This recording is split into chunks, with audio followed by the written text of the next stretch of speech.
Welcome back. You're now watching the political segment on The Weekend Show. What is FATF?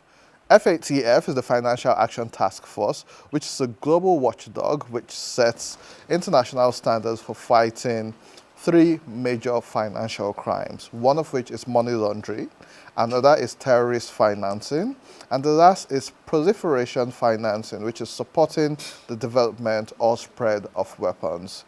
In February 2023, the FATF placed Nigeria on its grey list, jurisdictions under increased monitoring, as opposed to the blacklist, which is for high-risk countries with serious and ongoing issues such as Myanmar, North Korea, and Iran. Getting Nigeria out of this list is something which has been largely celebrated. However, how does this affect the country? Now, on the bright side, it means Nigeria is now open to investors, and so it's safer to do transfers online. You may also get reduced charges when you have to do some international transfers.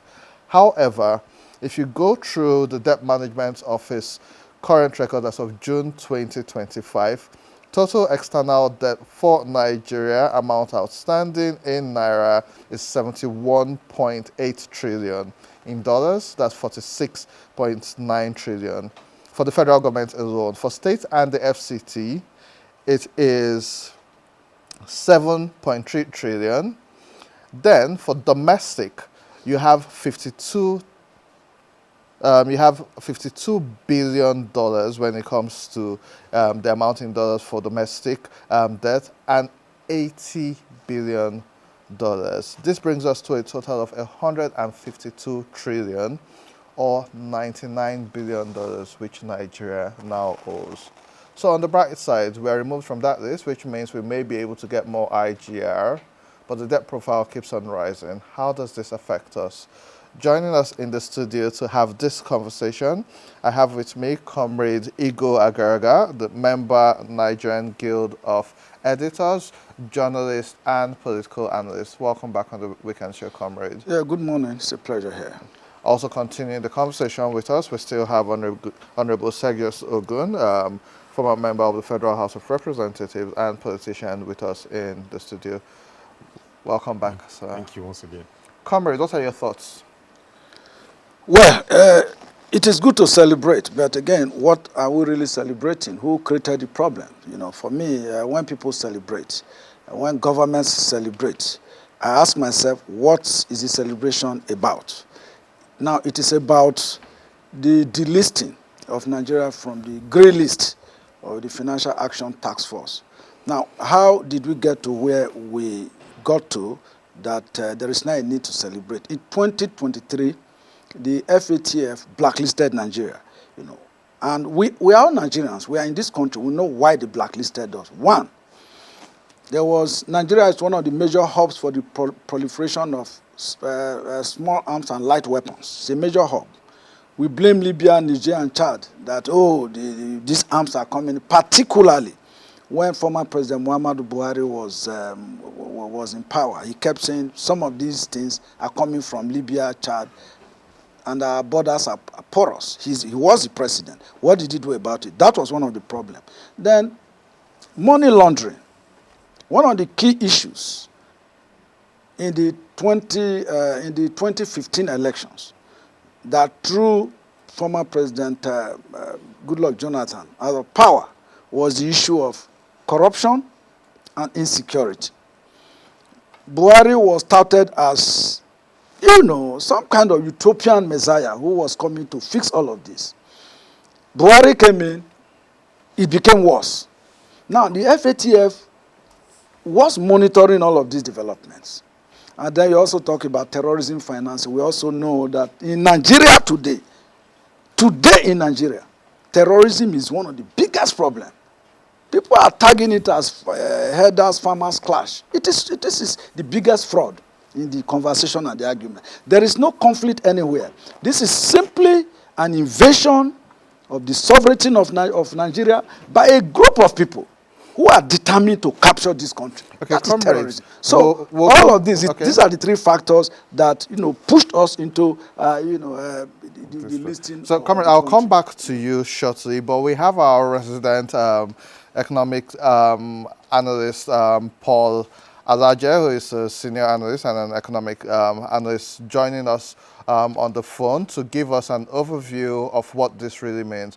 Good morning, Paul Alaje, and thanks for always providing your input on such conversations and topic.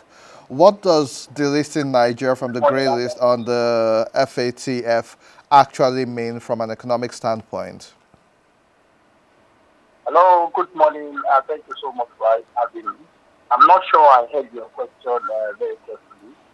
Yeah, so I'm just asking, what does removing delisting Nigeria from the grey list of the FATF actually means for the Nigerian economy?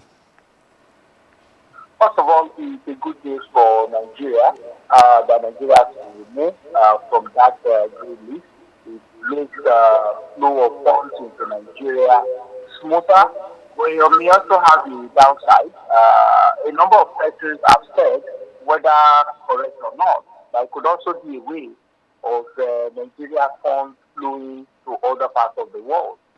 But with that said, once a country is delisted from such list, it means that funds coming from that country or funds can go into that country, and we will rate it as something positive this moment today.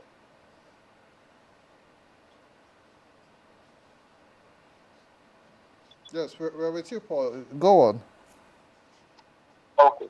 So I said funds that comes into Nigeria, for instance, it also helps with investment into Nigeria. A number of persons look at Nigeria classification under different regions. For instance, the US, the UK, and so many other countries that classify Nigeria as a place where illicit funds, right? And also a place where there's a high level of terrorism and so on and so forth. But delisting Nigeria from that, among the countries that are on that list, means there are some level of improvement. Organizations have their own parameter and they have to measure it. But what it means to Nigeria is that one, perhaps there have been improvements over the years. Nigeria might have worked on some things that might have been mentioned, classified information. But I would like to say that this is positive for Nigeria, as this will help with investment. It will also help Nigeria with easy flow of transaction, especially as it has to do with economy and also development of the nation. So, Paul, while this is good, especially from an investment standpoint, one of the things which we realize is that when we talk about investors, they are bringing in their money because they want to also make money, not necessarily just because they just want to pour money into Nigeria. We still have issues around insecurity. We still have issues around farmer header crisis. In the southwest of Nigeria, you still have this Omonile issue where someone wants to build a road and the chiefs are saying you need to pay us. The young people are saying you need to pay us and the likes. So even though we've been removed from the list, do you think that we have the right policies in place to actually keep these investors in and encourage investment based on the policy outlook we have in the country right now? The answers are obvious, sir. The answers are obvious. I would say no to most of the things and the background you give to those questions. We do not have the right policy. If we do, that will mean that of the FDI that are flowed into Nigeria in 2023 to date, or in 2015 to date, we should have more components going into real sector investment or going into the real economy. What we have had most of the time is portfolio investment. Those who feel that they can easily invest in the economy, and when there is any economic shock, they can easily take their funds out of Nigeria. That is what is common in this environment. Why? Because of our institutional challenges, ranging from insecurity, which also includes corruption, high level of discipline, and so on and so forth. We cited the issue of Omonile and quite a number of them. So if investors are not going to prepare to make this become cost, or they want to have it in the short run, it might not work. But some investors They carefully made some of these things cost in order for them to do business. If the business is attractive enough and they consider all these cost centers, they may still come into Nigeria. But you see, there are countries, I've been to a number of countries, and I see that nations have their own uniqueness as regards how they attract investment into their country. The cost of ending insecurity is huge. Government may need to consider this and take a fee on that in terms of protecting Nigeria. But if that is not the case, individuals will need to find a way to protect themselves from this insecurity. Again, this we have a cost. The question is this cost transferable? And therefore, to whom? To the consumer.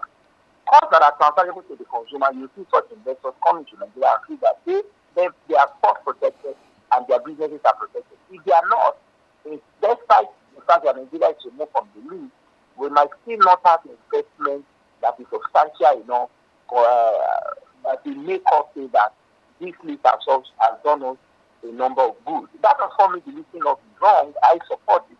But I am saying that we need, as Nigerians, need to do more to resolving or reducing our institutional challenges. Okay. Paul, before I let you go, one last question. Our external debt profile, $99 billion, 152 trillion naira. Are we going in the right direction? We've constantly heard people say it is good to borrow. Well, are we robbing Peter to pay Paul, and are we endangering the life of our future generations and children with our increasing debt profile? I'm happy your name is not Peter, and I don't think you have any debt in this. The interview is getting too serious, so we need to bring that break without going for commercial break. So here is it. Debts are neither good nor bad. It is what to do with them. Let me give the idea. First of all, nations look at debt to GDP. That debt to GDP is just a top variable. It does not mean anything. Some nations is 100% of their GDP. For Nigeria is 40% of GDP. That thing does not make any meaning. It's good for measuring parameters, but look at what makes all the meaning. Debt service to revenue. It should not be more than 33%. That is, for every 100 naira, we should not spend more than 33 naira to services. For Nigeria, it's over 60 naira. That's over 50%. In fact, it improved. It used to be over 90%, about 98%. So here is it. Nigeria needs to improve. If you borrow more, you are technically saying that your debt service to revenue should increase, especially when your revenue remains the same, except and unless you are making more in revenue compared to the rate at which you are borrowing, then that will make sense. Remember, you need to go to that down. The last point here is that when you compare what we use the money for, and what are we using the money? Is it having impact directly on the economy? And how will we have direct impact on the economy when such money is in big roads? We are saying roads in Abuja. Can we replicate the same in the many states? Can we make it the same? Can we make it education? Can we invest on all of those? It's only that. But let me give you the projection. The rate at which we go, by the end of 2027, Nigeria debt profile gross should be over 200 billion naira. 200 trillion naira. So it's huge. The cost of our revenue today is huge. And I only hope that we are going to find a way of stemming this down. Thank you and God bless you. Paul Alaje, thank you so much for always being here to clarify these topics for us in the easiest term as laymen, and also how it affects Nigerians. Thank you so much for taking out your time. If we need more clarification about the next couple of weeks and months, we will always come back to you. Thank you so much, Paul Alaje. Thank you so much. Thank you. So we'll go back to the studio. Honorable, you had mentioned this earlier, that the problem is that the cost of most of these government decisions are transferred to the Nigerian, is transferred to the average person. And so I'll let you finish, comrade, because he had mentioned that earlier. Paul Alaje, who is the economist, has said that we are proud now that we've gone from servicing debt at about 90% to 60%, but we've just heard that it shouldn't be more than 30%. So while we applaud the little steps, we still have a long way to go. But I'll let you finish with your points which you were making. A quick one. Let me just talk about two issues here.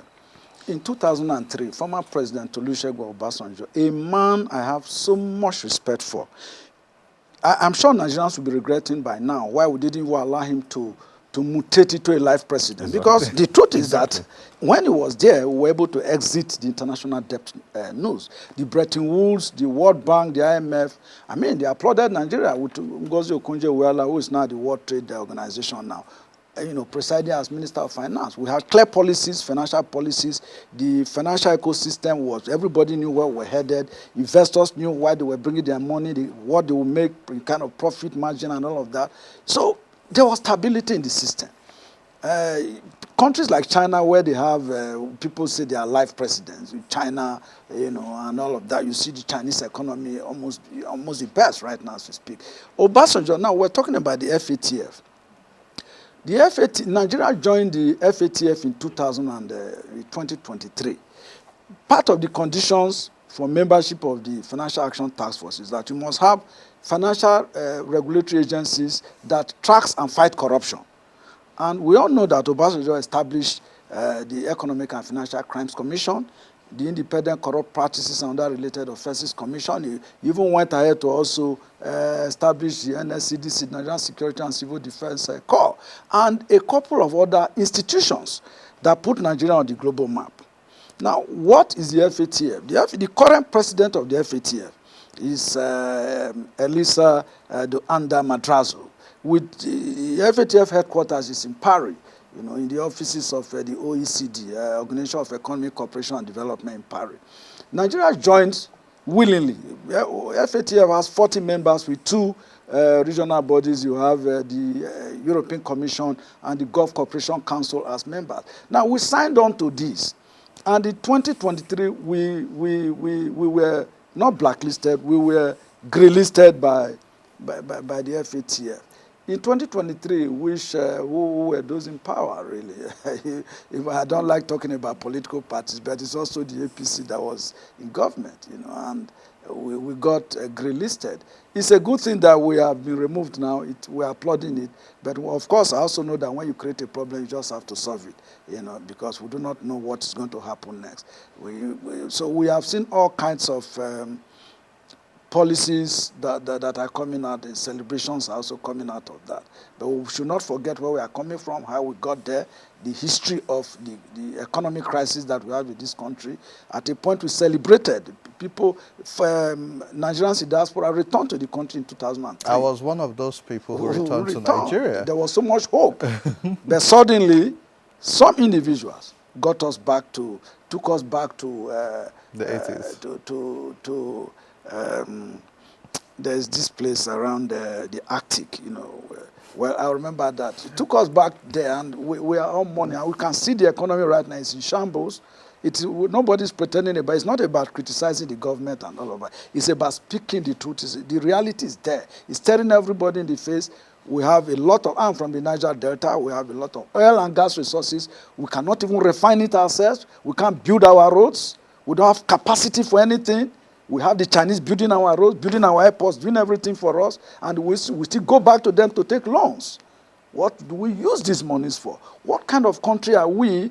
Is it a leadership issue? Is it a leadership recruitment problem, challenge that we have? But I think President Bola Ahmed Tinubu is doing his best, but he also knows he's one of those, the key machinery that brought former President Muhammadu Buhari to power. Because I don't like pretending when I come on national TV to speak. Buhari contested for the presidency 3 times and he failed until he ran to Tinubu in Lagos. Now Tinubu brought his political machinery, behind him and he won the elections. And look at where we are as a country. So if he's also happy to clear the mess, which Tinubu himself also created, because if he didn't support Buhari to come to power, I'm not sure we'll be as deep in the mess that we are now. So it's a good thing that he's fixing them, he's clearing them, but I'm not one of those applauding. Interestingly, there was a video circulating on social media in the last week, I think, of former Governor Fayemi at some event where he was saying in 2012, when President Goodluck Jonathan wanted to remove fuel subsidy, that they knew the truth. but because they were in opposition, they had to do what opposition does. And so there was the Occupy Nigeria protest, which now led to Nigeria being in more debt and more financial issues. But I also recall 2014, 2015, Nigeria was in the top 20 growing economies in the world. However, Honorable, you've been in the House where they've brought loan requests for approvals. I know for a fact, following your work, and I don't know if maybe that's why you didn't return to the House, a lot of good motions which you raised were always being rejected.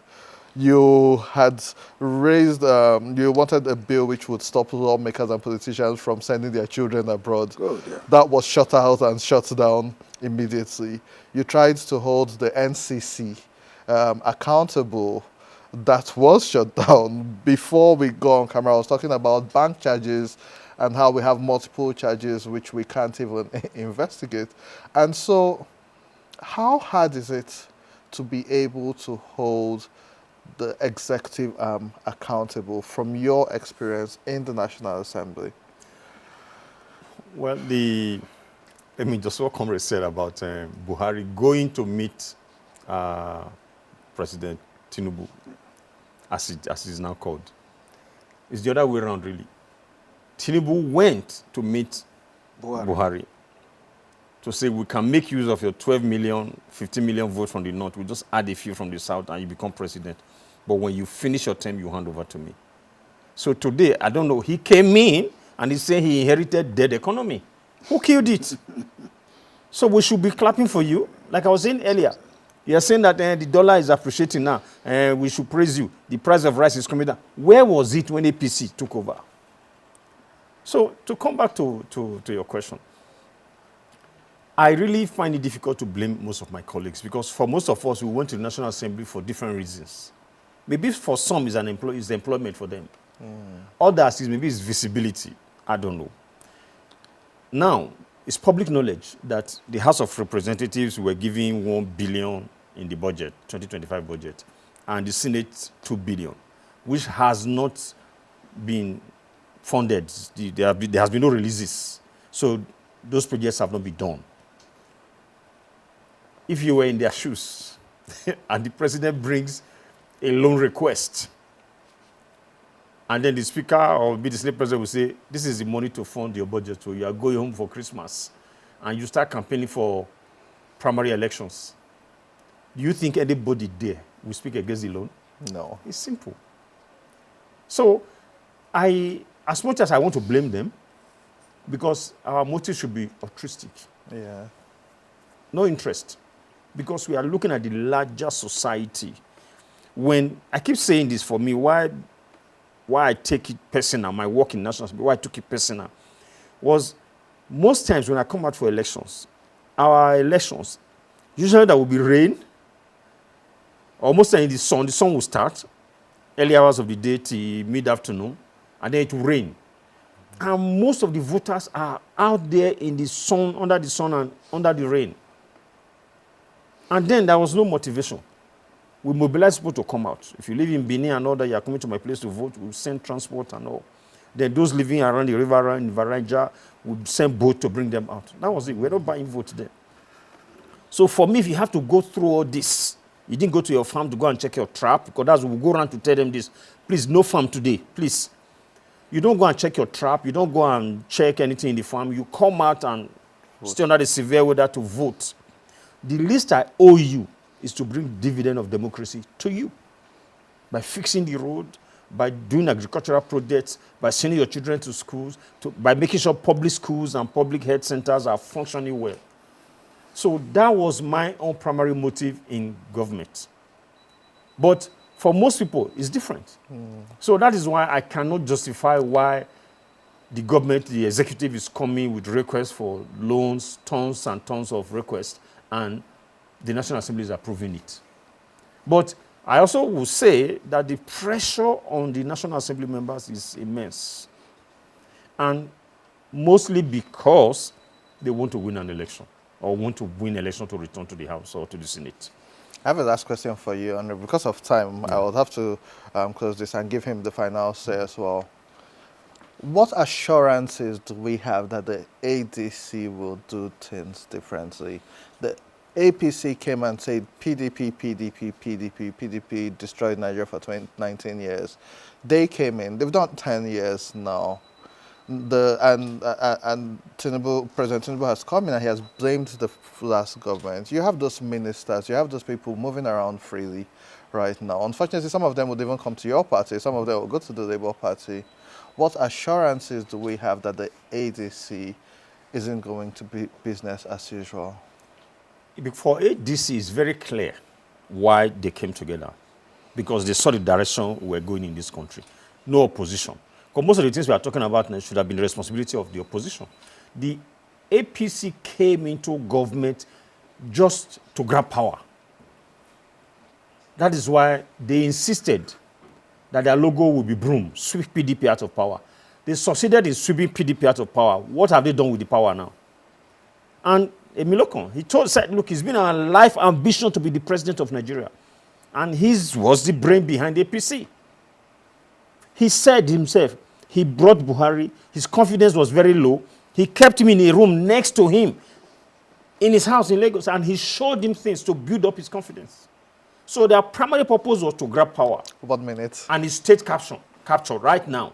So for me, they never had plans for Nigeria. It was power, power, power. Now they have the power, they have grabbed it. Whether they're running away with it, we don't know. But ADC will do things differently because we have seen what we are coming in to change things. Look at PDP. You cannot say PDP was not a good party or they didn't govern well. Look at the area of ministers he presented. Super intelligent people. Can you say that of APC? It's party government, chop by chop. And they must be voted at in 2023 because the president is OPT, one-term president. OT, yeah, one-term president. Thank you very much. Comrade Go, in 1 minute, what's your final take on this? Edith Cleaver, an English philosopher, posited that you're either part of the problem or part of the solution. I think most Nigerians are fed up with the political elites. If Nigerian politicians still think that in 2027, it is going to be business as usual, they must be living in self-delusion. Because if you look at what is happening in Nepal, in Tanzania, in Kenya, across the world, even in Cameroon here, it just shows to you that all over the world, people are getting tired, fed up with leaders who will not deliver on their promises. So going forward in 2027, those who think it is going to be business as usual, you make the promises, once you get power, you get to power, it becomes business as usual. They are in for a rude shock and surprise.